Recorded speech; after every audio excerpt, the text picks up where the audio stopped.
Ողջունում եմ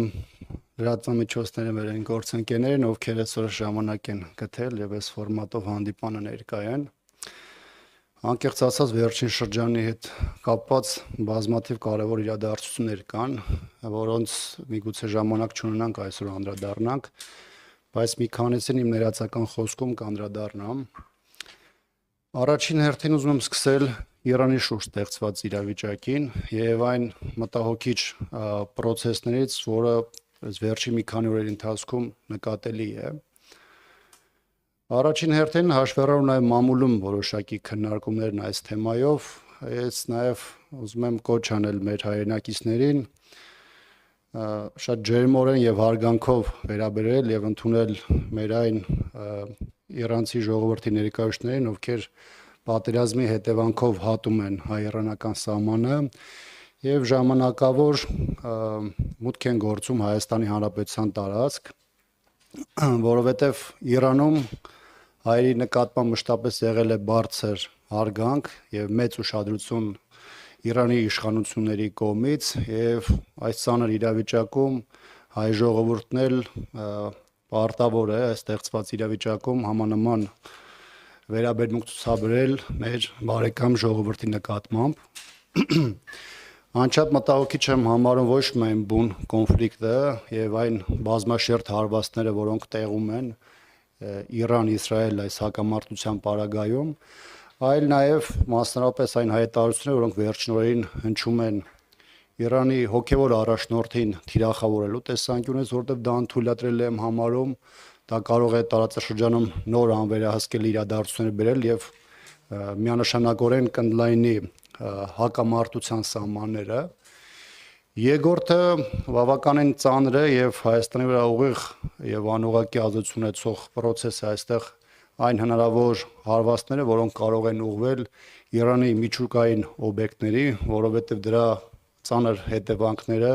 ոչ միայն արտահայտվելու է միայն Իրանին, այլ նաեւ հարևան երկրների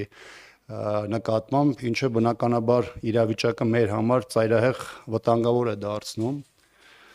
Բնականաբար նոր բան չեմ ասի, եթե նշեմ, որ մենք այս իրավիճակին նայում ենք հետեւյալ ձևով,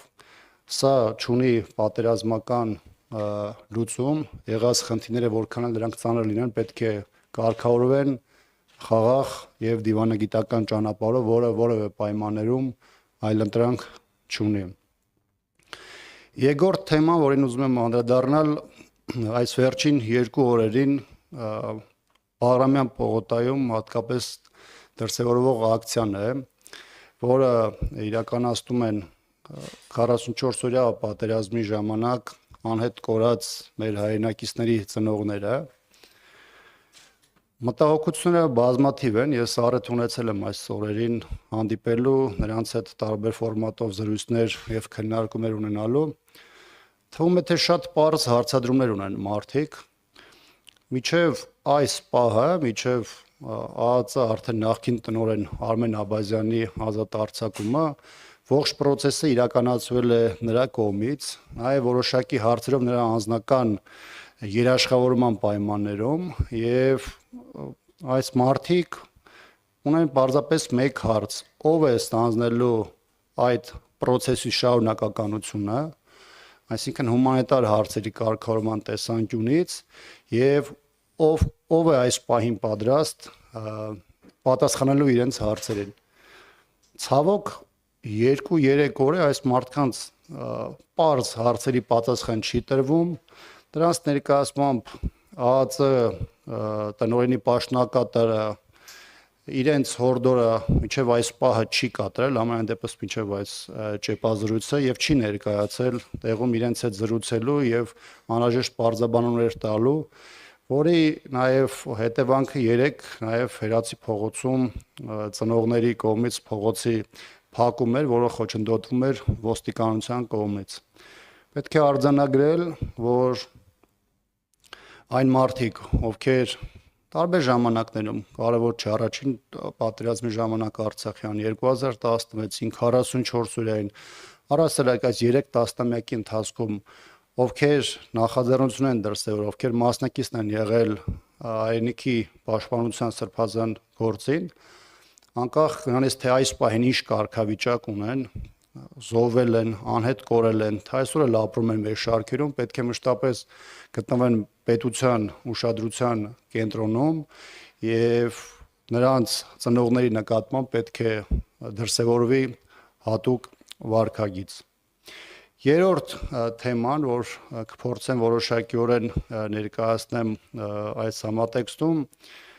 մայրաթորի շուրջ տեղի ունեցող իրադարձություններն են եւ իշխանության կողմից այդ հարձակման ճակատի մեծացումը, որը մի քանի օր առաջ դրսևորվեց նաեւ Սամվել Կարապետյանի նկատմամբ հարձակումներով քարոզչական քաղաքական մակարդակում, որի վերջնահետևանքը փաստացի նրա կալանավորումն է։ Մի նախադասության համար, որը իրավական տեսանկյունից բնականաբար որևէ վտանգավորություն չէ ներկայացնում ոչ միայն Հայաստանի Հանրապետության համար, այլ օրենսդրական տեսանկյունից որևէ առումով չուներ խոցելություն։ Իշխանությունը եկեղեցու նկատմամբ իր թշնամանքը արտահայտում է նաև բոլոր այն անձանց նկատմամբ, ովքեր փորձում են սատար կանգնել մայրաթորին, հոգեորականերին եւ առհասարակ հայկական պատմության բոլոր այն դրվագներին, որոնք այս մի քանի հազարամյակ ուղեկցել են մեզ, իրենց մեջ կրկնում են հայի ինքնությունը,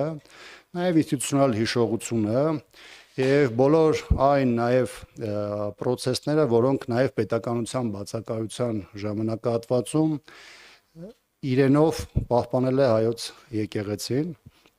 եւ այն բոլոր process-ները, որոնք այսօր արտահայտվում են այդ ուղղությամբ, բնականաբար ոչ միայն դատապարտելի են, այլ իրենց հետագա նաև ազդեցություն ունենալու ներհասարակական, քաղաքական եւ հասարակական մթնոլորտում, ինչպես նաև մեր հասարակության վրա։ Ազատություն։ Պարոն Աբրամյան, դուք Սամվել Կարապետյանի հետ տեղի ունեցող քաղաքական հաշվեհարդար եք համարում եւ ինչ նպատակով է այդ դեպքում իշխանությունը նման գործողությունների դիմում, պատճառը այն է, որ Սամվել Կարապետյանը կարող էր ներգրավել ներքաղաքական գործընթացներում, թե ոչ, եւ նաեւ Թուրքիա կատարած այցի հետ կապված արդեն իսկ վարչապետ Նիկոլ Փաշինյանը ժամանել է Թուրքիա, քանի որ օրակարգը հայտնի չէ, ինչ եք կարծում, ինչպիսի հարցերի քննարկում է տեղի ունենալու, դուք հնարավոր համարում եք, որ որոշակի պայմանավորվածություններ ձեռք բերվեն այս հանդիպման ընթացքում, որն է օրակարգը,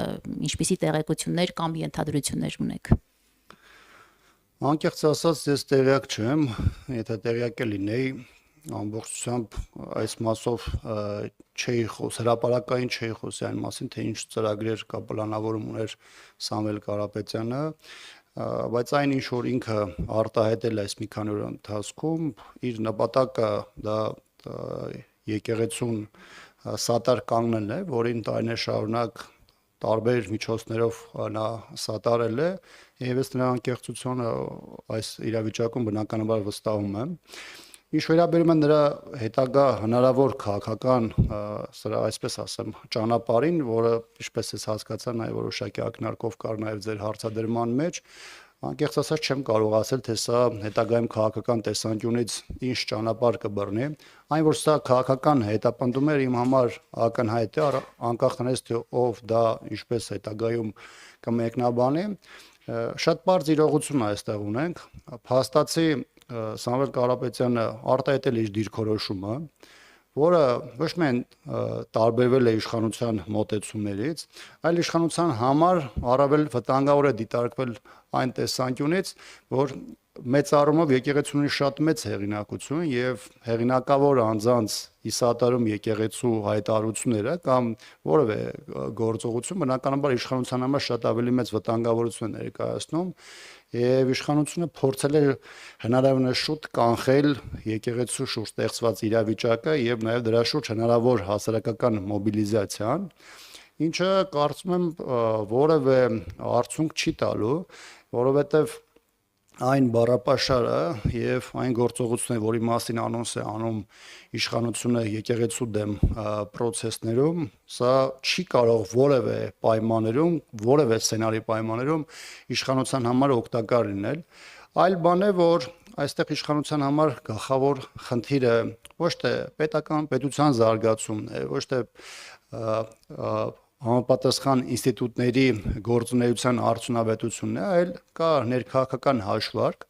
եւ այդ ներքաղաքական հաշվարկի տրամաբանությամբ իշխանությունը շարժում է։ Այստեղ ովքեր իրեն կարող են որևէ ձևով խոչընդոտ ստեղծել ուղակի կամ անուղակի ձևով, փորձ է արվում նրանց թիրախավորել եւ պարզապես խաղից հանել, եւ այդ ողջ process-ը ես դիտարկում եմ դրա շրջանակներում։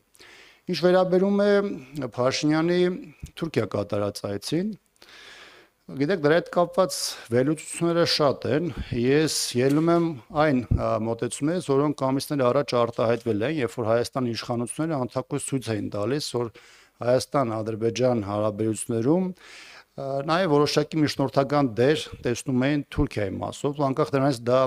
այդպիսի ձևակերպում գտնում էր թե չէ, բայց անուղղակի ձևով դա միանշանակ արտահայտվում էր եւ Հայաստանի իշխանությունների կողմից կար սպասում, որ Թուրքիան իր ներգրավվածությամբ հնարավոր կդարձներ Ադրբեջանի միջև հարաբերությունների հանգուցալուծումը։ Դեռ մի կողմ դնենք այսպես կոչված խաղաղության պայմանագրի բովանդակային մասը, որի հետ կապված տարբեր առիթներով խոսել եմ, բայց այն հանգամանքը, որ Թուրքիային նաև Հայաստանի իշխանությունների նախաձեռնությամբ բերում են, այսպես ասեմ, որպես Հարավային Կովկասի նայող, հատկապես այն համատեքստում, երբ որ մեր ռեգիոնի բալանսն ապահովող երկու երկրները այսօր մխրճված են պատերազմական գործողություններում, Ռուսաստանը Ուկրաինայի ուղղությամբ, Իրանը Իսրայելի, եւ ավտոմատ, որի պարագայում Ադրբեջանի եւ Թուրքիայի դերը մեր տարածաշրջանում բարձրանում էր եւ ազդեցությունը, հիմա այս համատեքստում Թուրքիային առաջին պլան բերելը եւ այստեղ որպես խնդիրների կամ հարցեր լուծող սարքելը բնականաբար որևէ ձևով չի կարող բխել Հայաստանի շահերից։ Ավելի մանրամասն հնարավոր կլինի այս թեմայի հետ խոսել այն ժամանակ, երբ որ հստակ կդառնա պաշտոնական հայտարարություններով կամ միգուցե նաև փաստաթղթային մասով, թե ինչ են վերջ-վերջո պայմանավորում, բայց այն, որ տրամաբանական առումով եւ process-ների այսպես ասեմ, այդ հաջորդականության տեսանկյունից Հայաստանը եւս իր մեծ ներդրում է ունենում Թուրքիայի այս ռեգիոնում նայող դարձնելու տեսանկյունից, դա գոնե իմ համար ակնհայտ է։ Սյունիքով եւ ընդհանրապես այդ ճանապարհների հարցի քննարկման այսպես հնարավորություն դուք տեսնում եք այս հանդիպման ընթացքում։ Հաշվի առնելով այն հանգամանքը, որ Թուրքիան տարբեր մակարդակներով բարձրագույն մակարդակով նաև հայտարարել է այդ կոմունիկացիայի իր համար շատ կարևոր լինելու հանգամանքը ոչ միայն կոնկրետ իր, այլ իր նաև ռեգիոնալ ազդեցության մեծացման համատեքստում, ապա բնականաբար այստեղ որևէ բան չեն կարող բացառել։ Յուրաքանչյուրը իր արտաքին քաղաքական առաջնահերթությունները այս վերջին ընթացքում, եթե դա նույնիսկ վերցնենք վերջին 3-4 ամիսների ընթացքում անընդհատ արտահայտում են եւ որոշակի պատկերացում կարող է լինել, թե հիմնական շրջանակը ինչի շուրջ է լինելու քննարկումների։ Այլ բան է, թե արդյոք մենք ողջ շրջանակը կտեսնենք հետագայում պաշտոնական բարձաբանումների կամ հաղորդագրության տեքստերում, բայց այն, թե ինչ առաջնահերթություն ունի մեր տարածաշրջանում Թուրքիան եւ դա ինչպես է անընդհատ արտահայտվում, այդ թվում նաեւ մեկ օր առաջ Ադրբեջանի նախագահի հետ հանդիպումներում, դա կարծում եմ բոլորիս համար հստակ է։ Հանրային ռադիո։ Շնորհակալություն։ Պաշտպանության նախարարությունը րոպեներ առաջ նորից հաղորդագրություն տարածեց, որ Սյունիքի մարզի ներքին հանդ բնակավայրի ուղղությամբ դարձյալ կրակոցներ են եղել եւ 2 օր առաջ վարչապետը ճեպազրույցում պնդում էր, որ Սյունիքը վտանգված չէ, պատերազմ չի լինելու։ Ես ձեր գնահատականն եմ խնդրում այս իրավիճակին եւ նաեւ երկրորդ հարցը այս օրերին շատ է քննարկում ՀԵՑ-ը պետականացնելու մասին, շատ արագ պետականացնելու մասին գործընթացը։ Դուք ինչպես եք պատկերացնում այդ գործընթացը եւ նաեւ նման նախագիծ շրջանառվում է թե ոչ եւ այդ վարչապետի ասած շատ արագը ինչպես պետք է տեղի ունենա, եթե դեռ օրենքի նախագիծ չկա այդպիսի։ Ոչ միայն Հայաստանում, այլ առհասարակ միջազգային պրակտիկայում սեփականության դեմ ոտնձգությունները համարվում են ամենածանրերից եւ դա ոչ միայն այստեղ ներքաղաքական հարթության խնդիր է Սամվել Կարապետյան եւ իշխանության մակարդակում, այլ սա հետագայում Հայաստանի իմիջի եւ հատկապես ներդրումային միջավայրին հասցվող մեծագույն վնաս է, որովհետեւ յուրաքանչյուրը, սկսած ռուսական ընդհանուր կապիտալից, որը բավականին ազդեցիկ է Հայաստանում, վերջացրած առաստաղ արտասահմանյան ներդրումային այս պոտենցիալից յուրաքանչյուրը ինքը իր համար վերլուծում է, թե ինչ կարող է իր հետ տեղի ունենալ, եթե նա ինչ որ իրավիճակում անի որևէ արտահայտություն, որը չտեղավորվի իշխանության պատկերացումների շրջանակներում։ Այսինքն ավելի վտանգավոր բան Հայաստանի Հանրապետության համար շատ քիչ կարելի է պատկերացնել տնտեսական եւ ներդրումային այդ հարվածների տեսանկյունից։ Ինքս ընթացակարգը որևէ ձեւով չեմ կարողանում պատկերացնել, բայց այստեղ իրավական գործընթաց չէ, որբիզի մենք քննարկենք դրա ընթացակարգը խորհրդանով է, կառավարության որոշմամբ է, թե այլ ձևով է։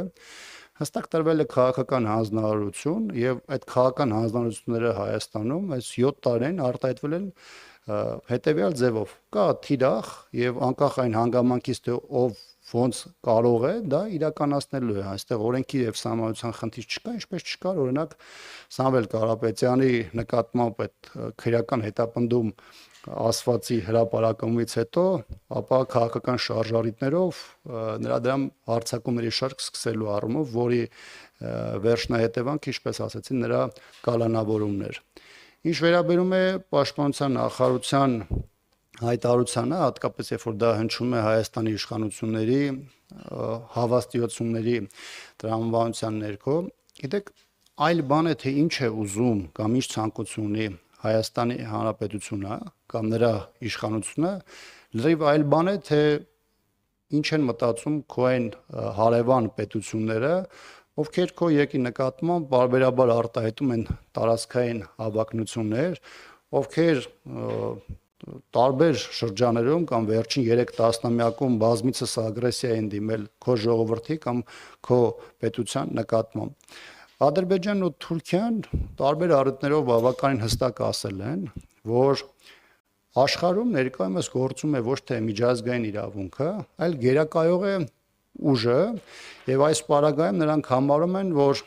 44-օրյա պատերազմը, դրան հաջորդած ժամանակահատվածը, Հայաստանի տարբեր տարածքների օկուպացիան 20-23 ժամանակահատվածում, 23 թվականին Արցախի ամբողջական օկուպացիան, նրանք համարում են, որ տեղի ունեցել ոչ թե իրավունքի, այսպես ասեմ, հրմամբ, այլ դա տեղի ունեցել թուրք-ադրբեջանական տանդեմի ուժի գերակայության պայմաններում։ Հիմա Եթե իրենց համար այսպես կոչված միջանցքային տրամաբանությունը ռազմավարական խնդիր է եւ իրենք Հայաստանի հետ չեն կարողանում իրենց պատկերացումների շրջանակներում լուծում գտնել, ապա որևէ մեկը չի կարող բացառել, որ այդ ամենը տեղի կունենա ուժի կիրառման միջոցով։ Ընդ որում, երբ որ մենք խոսում ենք Սյունիքի մասին, պարտադիր չէ այդ ագրեսիան, էսկալացիոն դրսևորումները, հնարավոր մասշտաբային գործողությունները տեղի ունենան բացառապես Սյունիքի նկատմամբ։ Հնարավոր է տեղի ունենան սահմանագծի մեկ այլ ուղղությամբ, բայց նպատակը լինի մեկը՝ ճնշման միջոցով եւ սադրանքներ հրահրման միջոցով հասնել Հայաստանի կողմից զիջմանը։ Այնպես որ իմ համար խիստ զարմանալ է, երբ որ հայաստանյան իշխանությունները եւ հատկապես իշխանության գլխին կանգնած անձը նման հայտարարություններ անում, որովհետեւ լրագրողների մտահոգությունը, հանրության մտահոգությունը ոչ թե այն է, թե ինչ ցանկություն ունի Հայաստանի այս կամ այն իշխանությունը կամ այս կամ այն գործիչը, այլ իրենք որպես պետության ղեկին կանգնած անձանց փորձում են հասկանալ, թե որն է իրավիճակի ռազմաքաղաքական գնահատականը եւ ինչ կանխատեսումներ կարող են դրա հիման վրա ծնվել։ Ինչը Հայաստանի իշխանությունները փորձում են ամեն անգամ խորամանկորեն շրջանցել։ Մեկ րոպե ունենք վերջին հարց Factor TV։ Պարոն Աբրահամյան, չնայած Սամվել Կարապետյանի հետ կապված դուք ձեր դիրքորոշումը եւ քաղաքական նաեւ թիմի արտահայտեցիք, բայց ինձ հետաքրքիր է դուք անձամբ ինչպես եք հասկանում գործարարի հայտարարության մեջ հնչած ձևակերպումները, որ եթե քաղաքական գործիչները չկարողանան, իրենք իրենց ձևով կմասնակցեն։ Իշխանությունն ասում է, որ սպառնալիք է տեսնում։ Սպառնալիք տեսնում եք, թե ոչ։ Գիտեք, որքանով որ ես ճանաչում եմ Սամվել Կարապետյանին, որքանով ճանաչում եմ իր ներդրումը առհասարակ եւ Հայաստանում եւ Արցախում եւ նաեւ դրսում, որովհետեւ երբ որ մենք խոսում ենք Հայաստանի եւ Արցախի մասին, նաեւ արտերկրում էլ Սամվել Կարապետյանը արել է ներդրումներ, որոնք ուղղված են եղել դրսում գործող հայկական համայնքների, հայկական կազմակերպությունների կամ հայ առաքելական եկեղեցու թեմերի գործունեությանը եւ այս պարագայում ես իրեն այս ողջ ընթացքում ճանաչել եմ մարդու, ով որպես հայ առաքելական եկեղեցու հետևորդ մշտապես սատար է կանգնել առհասարակ հայկական շահերի առաջ մղմանը, այդ թվում նաև իր սատարումը բերել տարբեր ծրագրերով նաև հայ առաքելական եկեղեցու գործունեությանը։ Հիմա Սամվել Կարապետյանը հայաստանյան ներքաղաքական դաշտում ուղակի կամ անուղակի ձևով ներկայացված չի եղել եւ կարծում եմ, որ նրա արտահայտությունը այստեղ բխում է բացառապես նրա որպես հեղինակություն ունեցող անձի, ով փորձել է իր ներդրումը բերել այս իրավիճակի հանգուցալուծման հարցում։ Իսկ խորքային առումով թե դրա տակ ինչ կա, ես կարծում եմ սրա մասին որևէ առիթով խոսեն մարդիկ, ովքեր կամ ներկայացնում են Սամվել Կարապետյանի մոտեցումները կամ միգուցե ինքը որևէ առիթով շատ ավելի բացվածքով այս թեմայի հետ կապված անհրաժեշտ հստակեցումներ կմտցնի։ Շնորհակալություն։ Շնորհակալություն։